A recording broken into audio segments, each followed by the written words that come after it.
Have you ever thought about what makes you truly happy? Is it short-term pleasures or something more lasting? A warm welcome to your journey. We're starting to learn about Stoicism, a philosophy that can change your life in just 1 week. Today, we're going to talk about the habits that changed my life in 1 week. If you're a seasoned Stoic or just want to know how this ancient wisdom can affect your modern life, you've come to the right place. We'll talk about these habits that you can start using right away to cultivate a lasting sense of joy and resilience. So if you're interested, habit number 1, get over bad feelings. The first habit is to deal with bad feelings. People often let strong emotions like anger, grief, anxiety, and rage take over their minds. They hold on to these states, letting them control their thoughts and actions. But the Stoics show us a deep truth. Our bad feelings aren't caused by outside events, but by the wrong assumptions we hold about them. For example, if a coworker gets the promotion you really wanted, you might feel jealous, angry, and cheated. But before you react negatively, ask yourself if their promotion is really a bad thing that makes you upset, or are you just seeing it that way because of your own wants and expectations? The event itself is neutral. It's your judgment of it that makes you feel bad. The Stoics teach us to tell the difference between what we can control and what we can't. We can't change every event or circumstance, but we can completely change how we see them and how we choose to react to them. When we realize that our negative emotions come from our own judgments and not the truth, we realize that we have the power to change those judgments and don't need to be overwhelmed. Not to wallow in fear, but to mentally prepare for it by making guesses about losing a job, getting hurt, or other bad luck. This way, we avoid worry and anxiety when problems do happen, and we build resilience. The Stoics also say that you should choose to put up with small problems and discomforts. When we do these exercises, we train our bodies to fight against our culture's tendency to avoid any kind of discomfort or disturbance. As a result, we become more resilient and less easily upset. To become more resilient, ask yourself, is my negative assessment of this situation actually correct and reasonable? Or am I just suffering from an incorrect perspective and causing unnecessary suffering?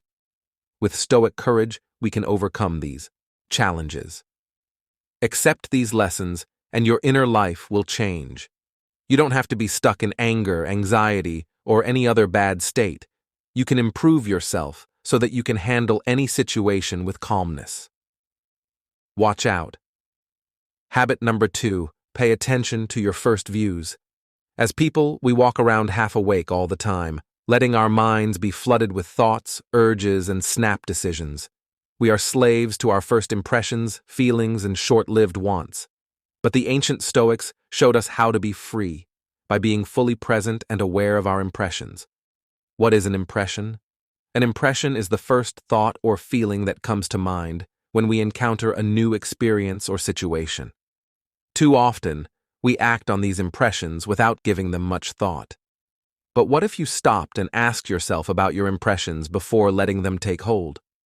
What if, when you were angry, you took a moment to look into the thought that made you angry? Do you really think that your impression of being put down or insulted is accurate, or is it just a temporary misunderstanding based on assumptions? When we learn to slow down and pay attention to our impressions, we take back our power and stop being controlled by useless and unhealthy thoughts and feelings. First views. The Stoics say that we should make it a daily habit to take a step back and look at our views without judging them or getting emotional about them. Is this impression right and logical? Or have I made a leap without any evidence? The more we practice telling the difference between our impressions, the more mastery we gain over our own lives. One of the main ideas that helps Stoics develop calmness and independence is that we should separate our thoughts based on facts. We make our own experiences in life by using clear thinking. We are no longer held captive by false beliefs, assumptions, and wrong information. We are responsible for our lives by always paying attention to our first impressions. Will you join me in embracing this profound idea? Third habit. Thoughts on how you are connected are practice number 3. Thoughts on how you are connected.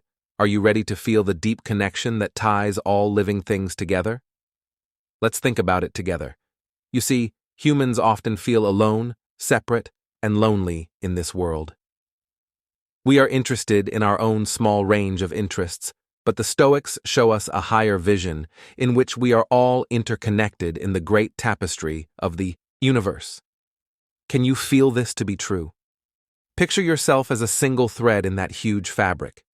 If you look closely, you'll see that your thread is connected to many other threads in a complex, unbroken pattern.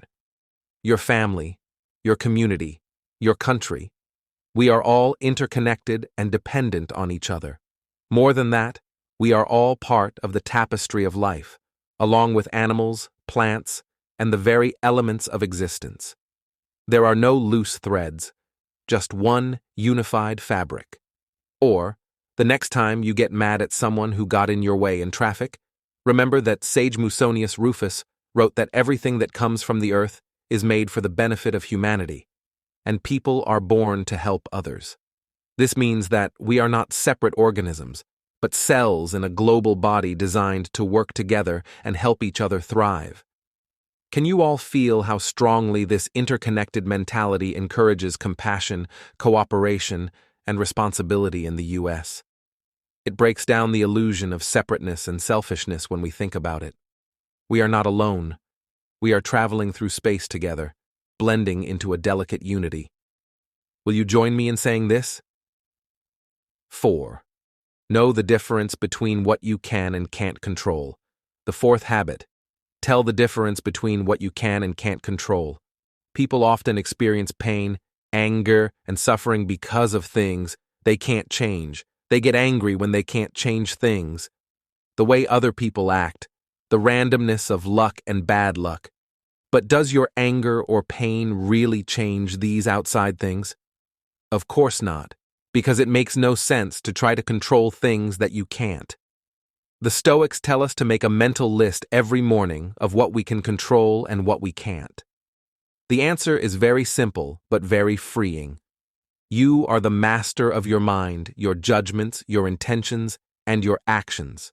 Everything else is under the control of other people and their situations. Body state is affected by factors outside of your control. Imagine how free you will feel when you, without reservation, embrace this awareness in your daily life. When you face disappointments like traffic jams, rude people, or failure at work, you can consciously think, this situation is not mine to deal with, control, or change. By resisting it, I only cause unnecessary chaos within me. Then you can let go of your worries and not hold on to anger. Instead, you can choose to respond with, if you've learned the Stoic idea that the mere presence of an uncontrollable event will bring you sage-like peace instead of raging against reality itself, then you should be humble and accept what you can't change. If you really follow this ancient Stoic principle for just 1 week, it will change your whole life.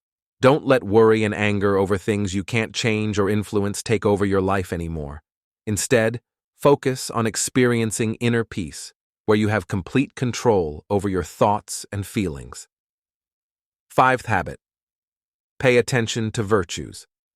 Habit number 5. Focus on virtue and character. In our daily lives, don't we often get caught up in goals that aren't in line with our highest potential? We chase after money, material pleasure, and social approval, thinking that these things will make us happy when they don't. But the Stoics say that these things are just appearances and can never satisfy the soul's hunger for true eudaimonia. The only way for humans to thrive is to develop the virtues that shine within them. Imagine you are standing in front of 2 people. One is living a lavish lifestyle and doesn't want anything material, but their attitude is full of arrogance, greed, and self-indulgence. The other is someone from a humble background whose life isn't filled with flashy things, but the light of wisdom and justice shines from them. The ancient Stoics didn't just talk about virtue as one of many good things. They proudly talked about the virtues of courage, temperance, and kindness. Justice and wisdom are the only things that matter on our journey. Everything else, like money, fame, or even life itself, is just noise that doesn't have any real value without moral character. Can you feel the wonderful shift in perspective this brings about? We're no longer focused on accumulating useless things from the outside world. Instead, we turn our attention inward and work hard to achieve excellence in our thoughts, words, and actions that are in line with these noble virtues. We become mental athletes, changing our thoughts and actions to show that we are wise, fair treatment, and care for all people. Do you know someone whose honesty and character make everyone around them better? Someone who is brave and sticks to their beliefs even when things get tough? That's the kind of person the Stoics wanted to create through their teachings, someone who didn't just want titles but wanted to reach their full noble potential. Sixth habit: keep a neutral view. Are you ready to develop a very alert and objective mind that isn't affected by the subjective thoughts that cloud our judgments?